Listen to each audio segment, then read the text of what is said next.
मोदी सरकार मोदी सरकार मोदी सरकार तुम आगे बढ़ो, हम तुम्हारे साथ हैं। तुम आगे बढ़ो, हम तुम्हारे साथ हैं। सुप्रियाताई तुम आगे बढ़ो, हम तुम्हारे साथ हैं। सुप्रियाताई तुम आगे बढ़ो, हम तुम्हारे साथ हैं। मोदी सरकार हाय हाय, मोदी सरकार हाय हाय, मोदी सरकार हाय हाय, मोदी सरकार हम तुम्हारे साथ हैं। सुप्रियाताई तुम आगे बढ़ो, हम तुम्हारे साथ हैं।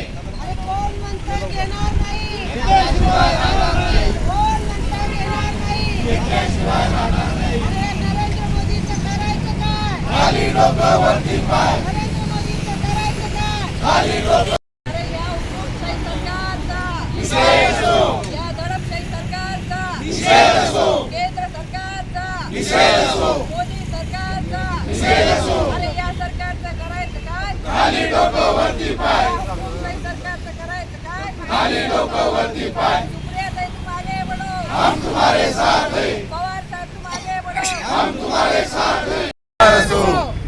भैया साहेब काय सांगाल?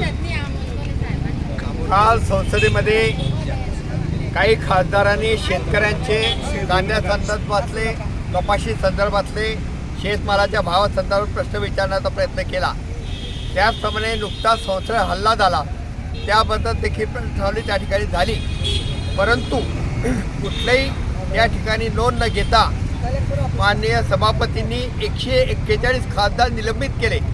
देशात या राज्यात पहिल्यांदा 2 खासदार निलंबित झालेत आणि देशात 141 खासदार निलंबित झालेत. खरं म्हणजे निलंबनात ही मोठी कारवाई झालेली आहे. शेतकऱ्यांचे प्रश्न विचारणे हा गुन्हा आहे का? हल्ला झाला हे गुन्हा आहे का? डॉक्टर बाबासाहेब आंबेडकरांनी घटनेने आम्हाला अधिकार दिले, हक्क दिले आहे.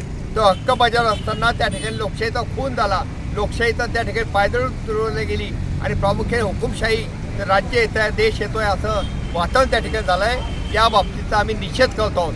झालेल्या खासदारांच्या निलंबनाची त्वरित कारवाई मागे घेऊन त्यांना संसदेमध्ये कामकाजामध्ये भाग घेता यावा या दृष्टीने सभापती आदेश काढावे याकरता आम्ही विनंती केंद्र सरकारला करतो आहे. केंद्र सरकारचा तीव्र निषेध, लांछनास्पद ही घटना घडलेली आहे त्याबद्दल केंद्र सरकारचा आम्ही तीव्र शब्दात निषेध करतो आहोत.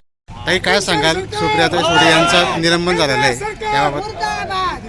आपण सगळेजण सोशल मीडियावर बघतच आहात की 141 खासदारांचं निलंबन झालेलं आहे. ते खासदारांचं निलंबन इतिहासात ही पहिल्यांदाच अशी घटना घडलेली आहे. जर संविधानाने अधिकार दिलेला असताना शेतकऱ्यांचे, गोरगरिबांचे, शेतकरी हा आपल्या देशाचा कणा आहे आणि अशातच आमच्या सुप्रियाताई खासदार असतील, अमोल कोल्हे साहेब असतील, कांदा प्रश्न असेल किंवा शेतकऱ्यांचे कापसाचे प्रश्न असतील, इतरही समस्यांचे जर जाब विचारत असतील आणि त्यांना जर हे सहन होत नसेल, जर त्या संसदेला चर्चाच करायची नसेल, मोदी सरकारने या कोणत्याच प्रश्नांना, शेतकऱ्यांच्या प्रश्नांना उत्तर देणं टाळण्यासाठी मला वाटतं की हे निलंबन जे आहे सुप्रियाताईंचं असेल, अमोल कोल्हे साहेबांचं केलेलं आहे.